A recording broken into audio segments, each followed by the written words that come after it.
On Tech News Today, events in Ferguson, Missouri dominate the headlines this morning. We'll tell you how technology changed everything.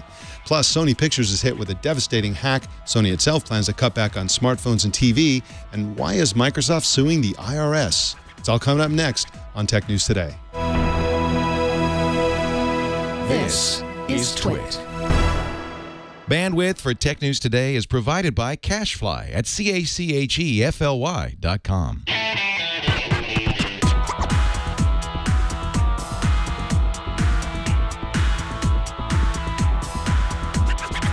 This is Tech News Today for Tuesday, November 25th, 2014.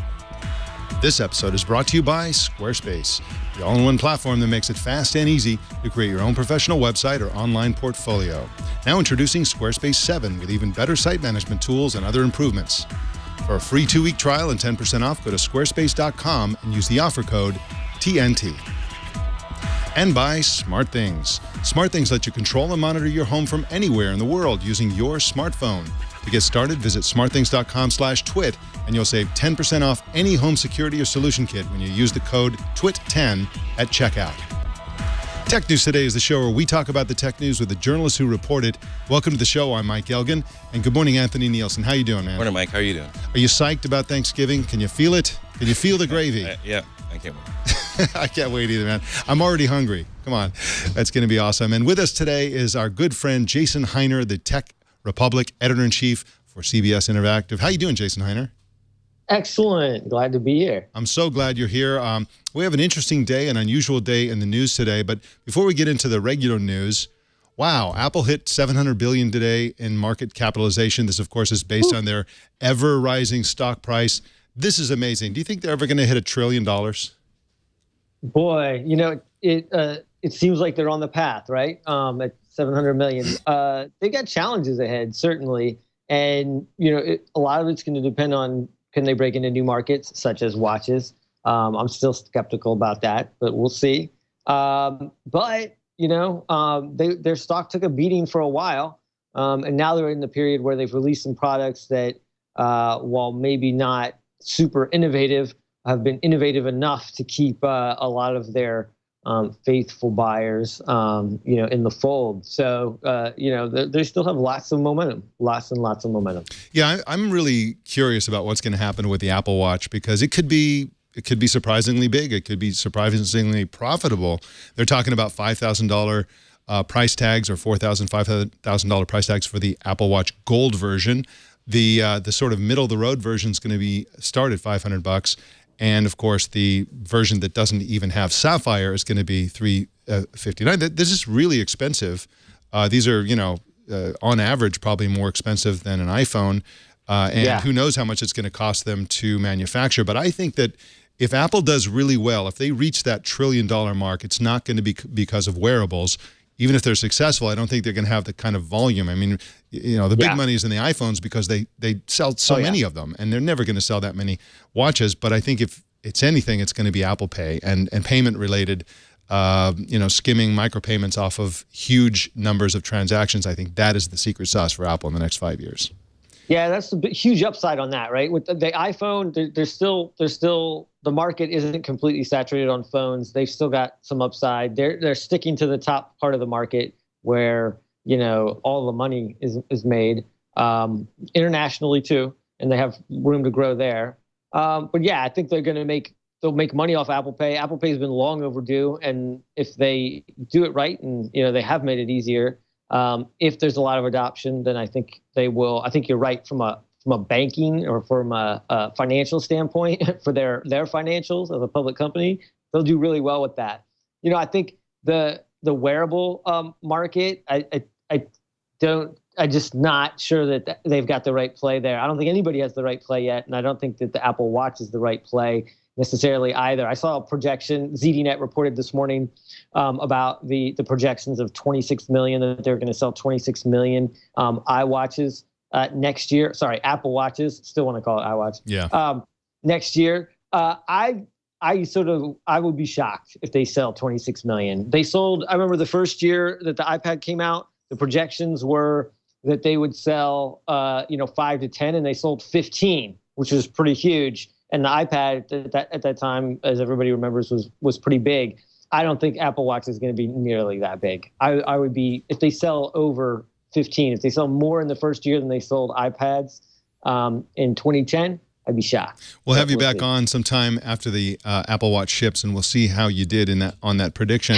You're probably going to be right, though. I think that, the problem is, first of all, that the Apple Watch is ugly. It's a big round kind of, physically as a piece of jewelry, it's not very appealing. And secondly, there's going to be so much competition by the time this thing's hit. There's going to be so many options, many of which are going to be very low cost. And so I think it's going to be a tough sell. It's going to be an easy sell for certain types of people, but for the great masses, it's going to be a tough sell. They're just not, it's the numbers. That's the problem. They're just not going to be able to get the numbers probably, but we'll see. Okay. All right, well, let's get into some news. We had some interesting, really interesting news late last night. A grand jury last night decided not to indict Ferguson, Missouri police officer Darren Wilson in the August shooting death of 18-year-old Michael Brown. The announcement triggered an immediate explosion of commentary on social media of the announcement itself, as well as the protest, looting, fires, and gunfire that ensued. In his preamble to the announcement, St. Louis prosecuting attorney Bob McCulloch spent several minutes slamming the media and also social media for rampant speculation and rumor-mongering. Social media slammed back. In response to the grand jury's decision, Michael Brown's family called on the public to join their campaign to require body cameras on every police officer in the nation. TC Sottek is news editor at The Verge, and he joins us now to talk about this story. Welcome, TC. Hi, thanks for having me. Thanks for being on. Now, why does Michael Brown's family want cops to wear cameras? Well, I'll just read a quote from the statement they released last night, which was just before. This is a statement they had intended to go out with the news that was coming out about the grand jury. And they started by saying they are profoundly disappointed that the killer of our child will not face the consequences of his actions, and asked everyone to join them to ensure that every police officer working the streets in this country wears a body camera. Now, this has been something that a lot of people have asked for, specifically following the killing of Michael Brown, including civil rights activists and others who think there need to be a more rigorous record of what happens in the line of duty, the behavior of police officers. And it's gaining traction some places in the country. On Monday, Senator Claire McCaskill, Missouri, proposed that police departments be withheld funding if they don't implement the cameras. So it's definitely an issue that's gaining some political traction, but there are still a bunch of problems with it. TC, do we know, are there places that have already implemented the cameras? Do we have any information, and anecdotal or otherwise, from places that have already? Yeah, there have been several tests across the country. One in California, a town of 100,000 people, I think it's Rialto, did a year-long trial on it, and they found that because of the cameras, there were 59% less instances of police using force and 87% fewer complaints from citizens. So there does seem to be a tangible impact on the way that police behave, and it's kind of intuitive. I mean, if you have a camera on you recording your actions at all times, you're going to be thinking about how you behave in public all the time. But it's definitely far from a solution to the systemic problems of institutionalized racism and police brutality. And there's too many unknowns right now to know whether or not body cameras on every cop in the United States will make a difference. For one thing, we don't know how the videos will be stored, how they will be shared, who will have access to them, what kind of privileges that those recordings will have in grand juries and trials. And we also don't know if the police will even have them turned on. A lot of these cameras, some of the most popular ones, you can turn on and off with the switch of a button. And as we saw, my former colleague Tim Carmody just pointed out to me on Twitter, a lot of police in Ferguson, were taking off their badges. They were taking off their names from their uniforms. So how do we know that police will respect the technology that we give them to hold them accountable? That is a big part of it. And you mentioned the fact that in tests where body cameras have been used, complaints go way down. One of the reasons for that is that police may be behaving in a way that is less likely to warrant a complaint. But another reason is that the people who would be complaining may be aware of the fact that they were recorded and therefore may be less likely to register a false complaint. There are many, many ways in which body cameras protect the police. They don't just protect the public from police. They protect the police themselves from being falsely accused and to enable people to understand what was really going on. For example, if in this case, the police officer Darren Wilson's account was accurate, and again, you know, he claims that that he was attacked and so on, the camera would show that. If in fact he was lying, then the camera would show that. And I'm a big believer, if there's going to be surveillance, that it should be on all sides. If the police are going to be allowed to record the citizens that they encounter, then the citizens must be required to record the police that they encounter. Let everybody record it, right? And that includes interrogations and so on. I don't think the public should be required to record it, but it's definitely their First Amendment right, which has been upheld several times, especially in recent years as police have cracked down on people recording them for doing their duties in public, which has been, you know, federal courts and the Justice Department have strongly said that that's not acceptable behavior. It's unconstitutional behavior. But I do think, you know, it's, you know, you mentioned that if Darren Wilson had a camera on his body, we would know the truth, and that might be true. We would know from one vantage point of the truth. So I agree with you that it's important for both sides, especially in controversial or you know, heated situations, that there be multiple vantage points so that we can, you know, bear witness to what actually happened later on. It's definitely, I think it's definitely the case that you know, events may have played out differently if there was immediate visual evidence of what happened that everyone could see, which is part of the reason why social media was so powerful following Michael Brown's killing in the days that followed, when police kind of cracked down, military style, brought out their armored vehicles, had posted snipers. We were all able to see that, not only because of the reporters that were there, the professional reporters, but you know, mostly private citizens who just had their cell phone and were taking pictures of what was going on. Yeah, another one of the technologies that could play into this is there's something called Yardem Technologies. It's an article, we did an article on it on Tech Republic. They're developing these kind of smart guns that track, you know, when a gun is fired, when it's unholstered, the exact location it was fired, and all these kinds of things in order to give more and better data. You know, and I have to think that this is another one that's kind of on the right track. Obviously, if we had more data, you know, maybe there would be, you know, more power for a grand jury to move forward, you know, without sort of the doubts that seem to have held them back in this case. Do you agree? Are you hearing more or either of you guys hearing more of this kind of thing? About, you know, there's a lot of smart gun technology being floated about, all kinds of, you know, there was I don't remember which company it was, but they demonstrated a gun that would respond to kind of your fingerprint or the way you held it, and would identify the owner of the gun and only allow the owner to shoot it.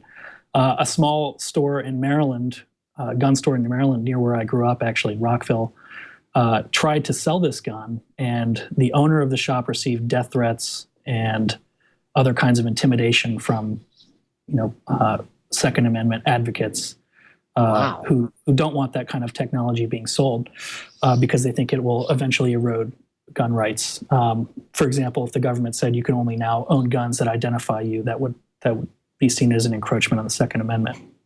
Back to the issue with, you know, just these technologies in general, it's really important to kind of guard against the idea that any one technology that gives us more data will somehow solve some of these deeper social issues that have plagued policing in many communities for hundreds of years in this country.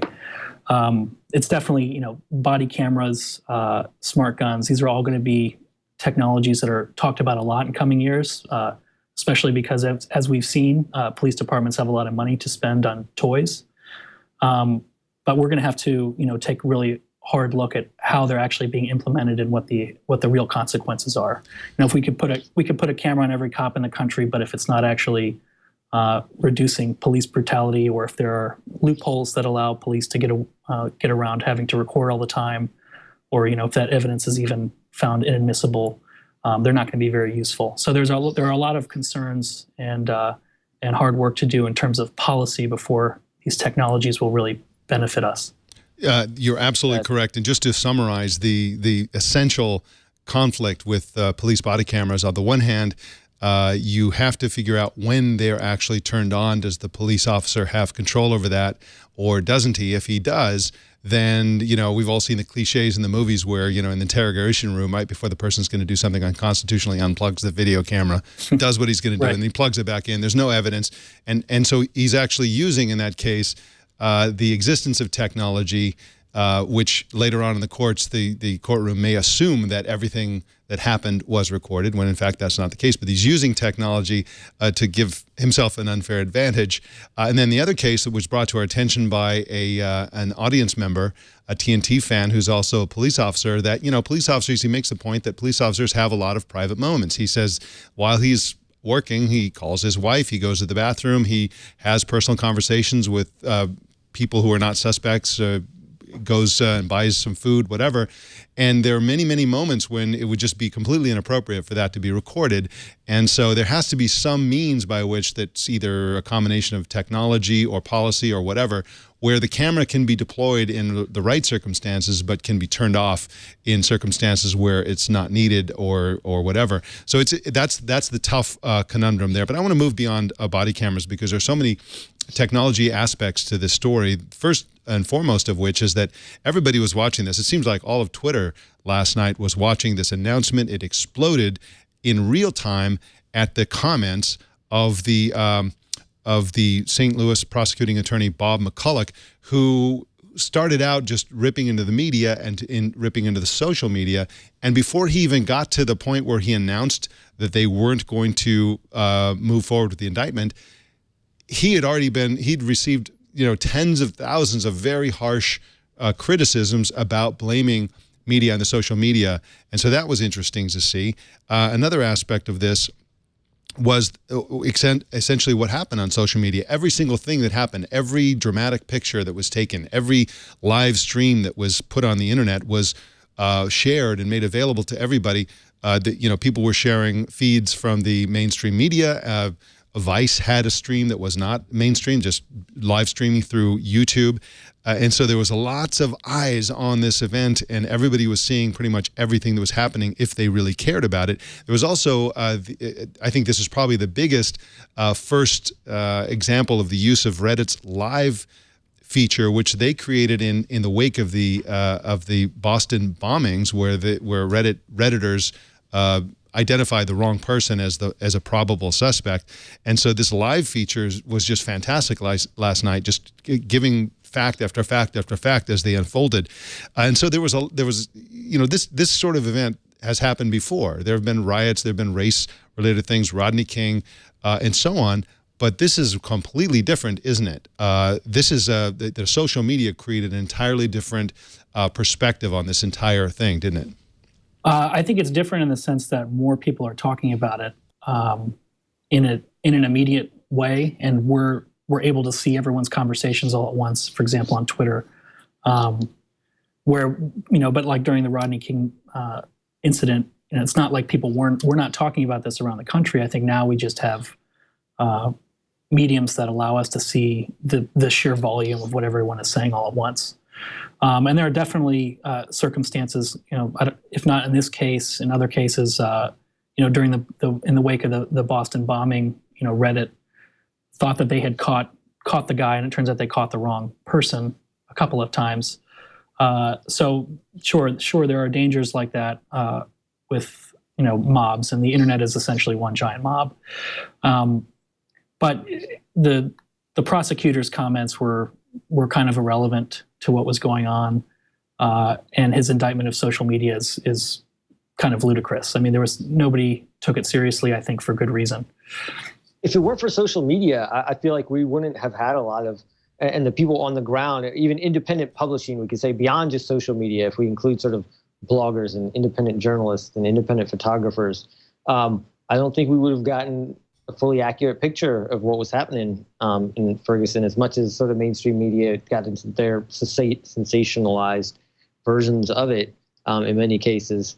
There was a lot of good coverage that happened from independent folks throughout the process, when this happened initially, and continues to happen as well. Right. McCullough said, this is a direct quote from his remarks last night. He said, "Physical evidence does not change because of public pressure or personal agenda."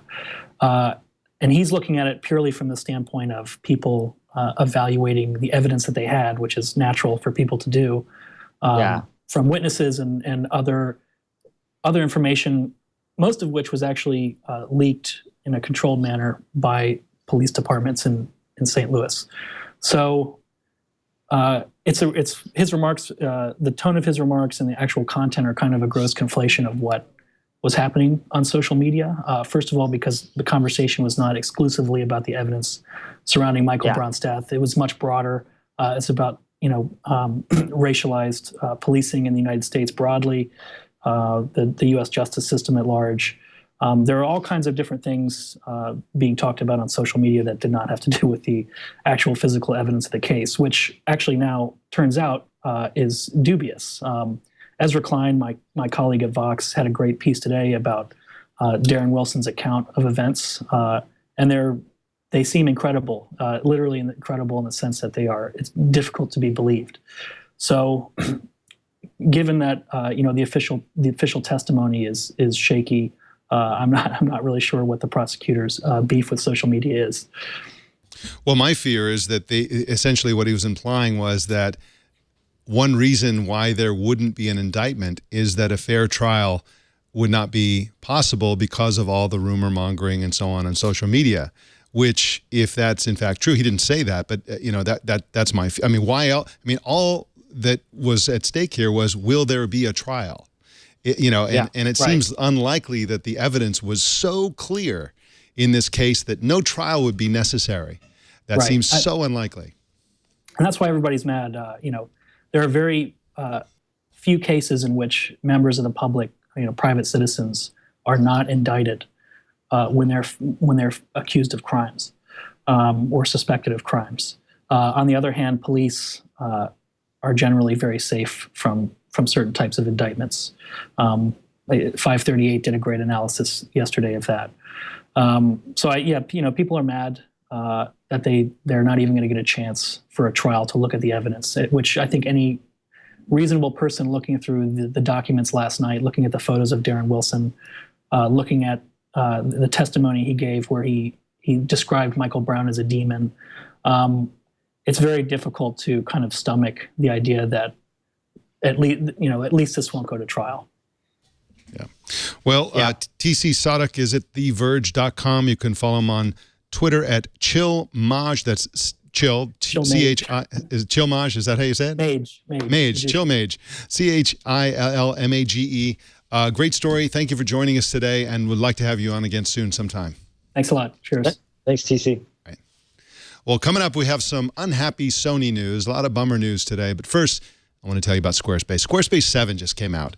And if you haven't seen it, you will be blown away because it makes Squarespace even better and easier to use than before. And if you've used Squarespace before, you may find that hard to believe, but it's true.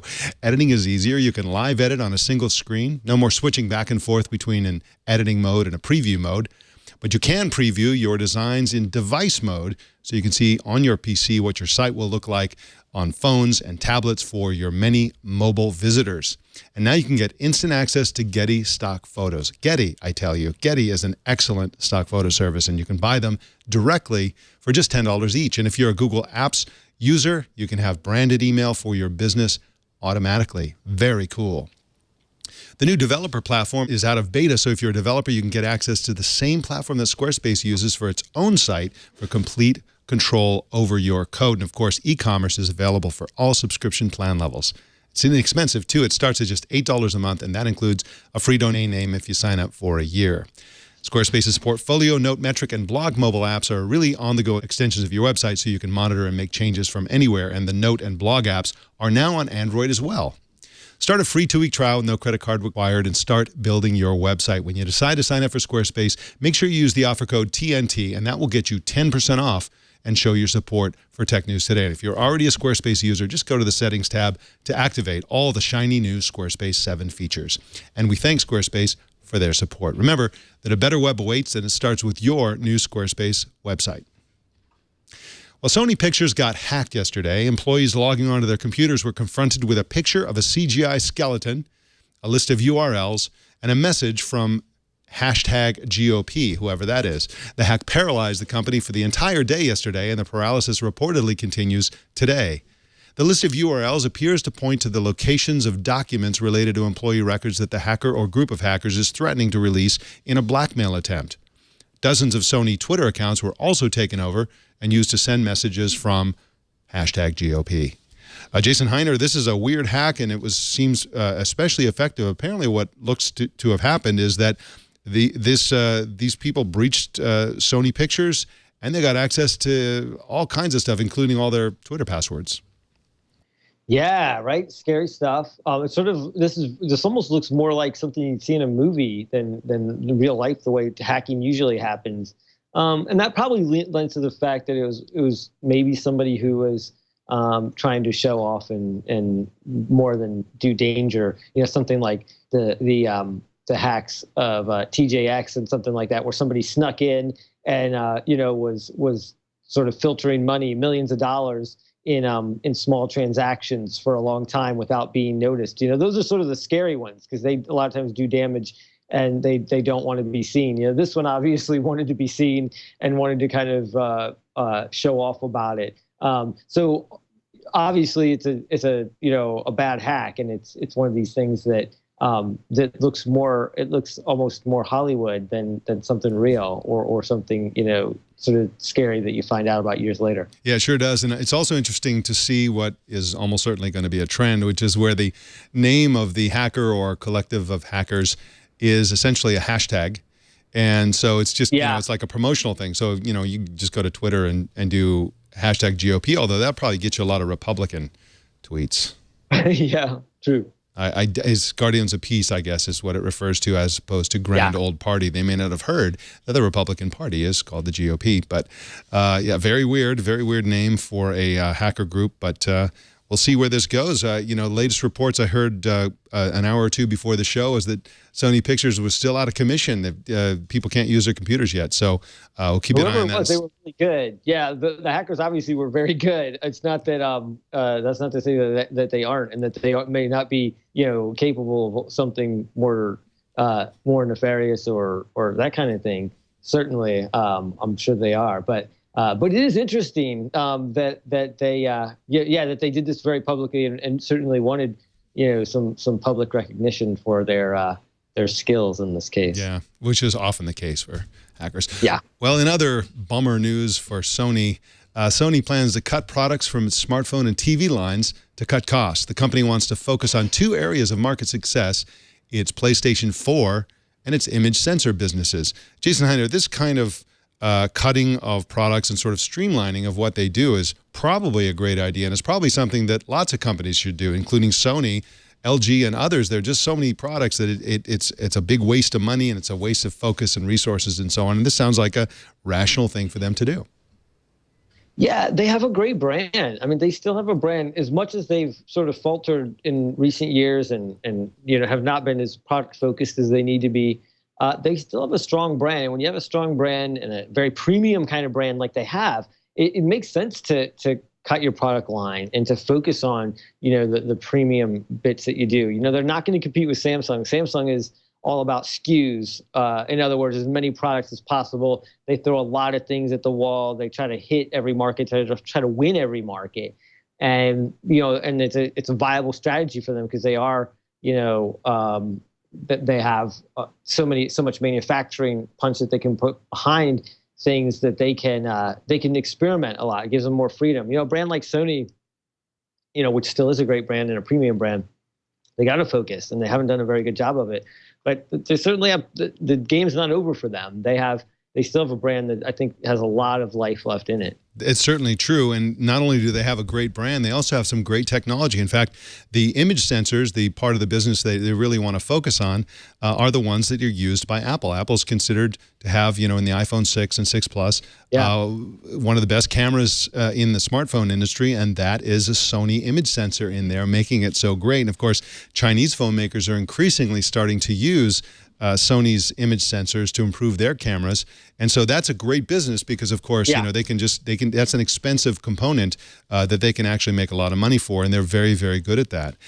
They want to do some other things as well. They want to boost their video game division by a quarter to reach the point where they're making $13.6 billion from that annually. They also plan to cut back in other areas as well. They're not going to review their FIFA. Is it FIFA? I'm not a soccer person, but FIFA soccer sponsorship. They've been a big sponsor of FIFA for a while, and Reuters is reporting exclusively that they're not going to renew that contract next year. They're just going to, I guess, streamline and cut down.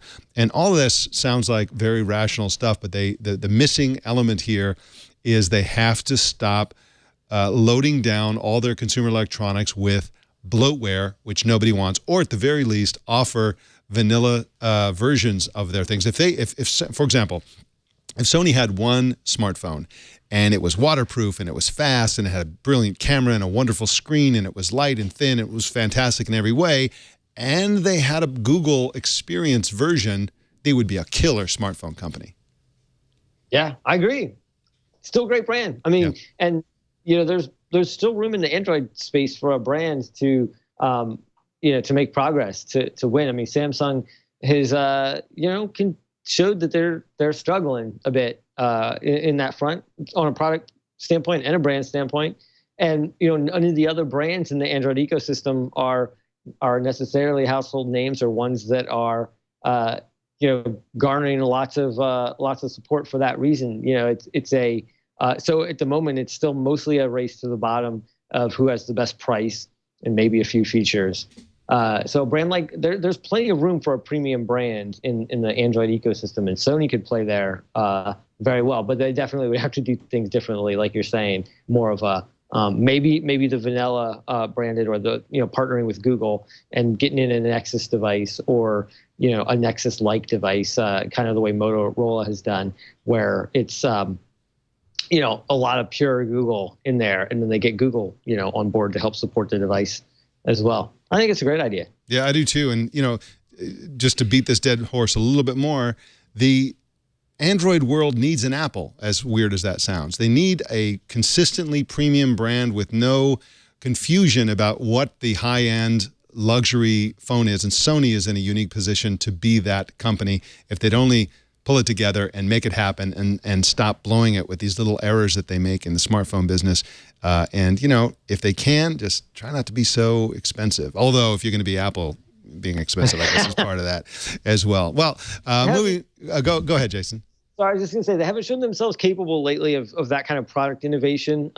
So they do, they're going to have to do something different than they've done lately. But like we're talking about, they still have the brand, and the opportunity is still there, whether Sony can execute it or not. I think there's a lot of people still rooting for them, and certainly rooting for the Android ecosystem to have the kind of high-end player like you're talking about. I don't know if the Sony that we've seen lately can do it, but certainly there's a lot of hope that they would. Yeah, and this sounds like a good start in that direction. If they just keep it up and do the right thing from now on, that'd be great, Sony. If you could do that, you might find me as a customer. Well, Microsoft is suing the Internal Revenue Service. The company wants information about a law firm hired by the IRS to review accounting of sales between Microsoft subsidiaries. The lawsuit filed yesterday says the IRS contracted the law firm Quinn, Emanuel, Ucart, and Sullivan, paying them more than $2 million to examine Microsoft's tax returns between the years 2004 and 2009. Microsoft claims that the IRS failed to respond to a Freedom of Information request seeking the complete Quinn Emanuel contract. This is a really interesting story because, Jason Hiner, I'm curious about what Microsoft is hoping to uncover here. They're apparently implying that there's something in this contract between the IRS and this law firm that exposes something that will help them defend themselves in this case, whatever it is that they're investigating. And I'm just really curious what that could be, and I'm glad they're doing this. Apparently, they filed a Freedom of Information Act, which compels the IRS as an agency of the U.S. government to hand over the information they're requesting, and apparently the IRS refused. So this is going to have an outcome. We're going to have a ruling on whether they have to comply. They probably will have to comply. We're going to see the contract, and then we're going to see what it is Microsoft is looking at here. But it's an interesting case. Yeah, it is. It seems like some pretty slick lawyering on the part of Microsoft here, which, whenever you think of Microsoft, they definitely have always had good lawyers and have defended themselves very well. And they're at it again. You know what I mean? They're trying to make the system work for them. It is interesting. The curiosity of what might be in that maybe is more powerful than what is actually in it. But it is really interesting to wonder what else might be in there, what it might tell us about some of Microsoft's future plans, or at least in that time period. Their view of the world and what it might tell us about sort of the Microsoft of that era, which was a pretty critical era, right? That's the time when they were under threat by BlackBerry and then iPhone, both of which they dismissed pretty heavily. Windows Vista was in production at that time. Major, big blunder. They were so there was a lot of interesting things happening at Microsoft during that period, and so if nothing else, we should get some interesting material about sort of what was going on there and where their priorities were and where their strategy was going during a very critical period that has sort of shaped Microsoft, and in many cases where they kind of missed some critical boats that they're still trying to recover from at this point. Yeah, you're absolutely right about that. Well, coming up, we have an update for you, but first I want to tell you about SmartThings. SmartThings turns your smartphone into a control panel for your entire house. You can use SmartThings to do all kinds of cool stuff like get notifications when anybody comes or goes, save money on electricity by automatically turning off the power to your appliances every time you leave the house. You can find out whenever there's a leak anywhere in the house. On your smartphone, you can control your toaster, your lights, your coffee maker, all your appliances. And here's how you make all this happen. First, you just download the free app, which is available for iOS, Android, or Windows Phone. Then you buy any number of very low-cost kits, which contain a SmartThings hub, plus the sensors and other easy-to-use gadgets that let you control and monitor your house. If you've already got some home automation products, SmartThings sensors and outlets work with hundreds of popular connected devices, including products from Logitech, Dropcam, Nest, Sonos, and Philips. SmartThings recently announced that in 2015, you'll also be able to control and automate a variety of Samsung appliances, including refrigerators, washers, and dryers, air conditioners, even a robotic vacuum cleaner. So to get started creating your smart home, visit smartthings.com/twit, and you'll save 10% off any home security or solution kit by entering the code TWIT10 at checkout. The 10 in TWIT10 is for 10% off. And for fans of TWIT, solution kits start at just $170, and home security kits start at $350. $350 for home security. I mean, that's incredible. Each kit includes a SmartThings hub with everything you need to turn your home into a smart home in as little as 15 minutes. You'll also get free shipping within the United States. That's smartthings.com/twit. And remember, enter the code TWIT10 at checkout for that discount. Well, various publications are reporting that Microsoft has deployed security robots to patrol its Redmond, Washington campus, and that the software giant was one of the first companies to embrace the use of security robots. Well, today the site Emergent, which is maintained by the Tow Center for Digital Journalism at Columbia University and exists to confirm stories in the news as either true or false, reported that this story is in fact false. What really happened was that robots from a company called Knightsbridge, and which are called the K5 robots, were on the Microsoft campus recently for a demonstration. Microsoft is not a customer and is not using robots for security. Jason Hiner, I absolutely love this website called Emergent. They keep a running tab of stories that are where claims have been made, and they have a little color-coded status indicator that says, okay, this is not determined yet. This is false. Yeah. This is true. And I follow the Twitter feed, and their Twitter feed updates you whenever there's a change. And they just do a fantastic job. And they demonstrate why they've come to the conclusion that something is officially confirmed as true or false. It's a great site. Yeah, I love the idea, and I love the the transparency of the story. You know what I mean? Of going through and doing the sort of for and against, showing the sources and all of that. So Emergent, yeah, well done, Emergent. I think it's a great idea. For the story itself, you know, it is pretty interesting. Robots. We have a funny on Tech Republic. We talk about, you know, there's two things that people always read, right? Robots and space. If you talk about either of those two things in the story, everybody's always into it. So, you know, as a lover of robots as much as anybody else, you know, it is an interesting story that's sort of fun. Yeah, it is fun, and you know, people love to jump on that and sort of exaggerate what's happening. The idea that Microsoft has robot security agent, you know, guards is probably it's probably too delicious of a story to pass up. But nothing kills a good story like good research, as they say. Yeah, exactly. Love it. Well, our TNT fan of the day is Jim Kaler on Google+, who recorded this video. Let's have a look at this video.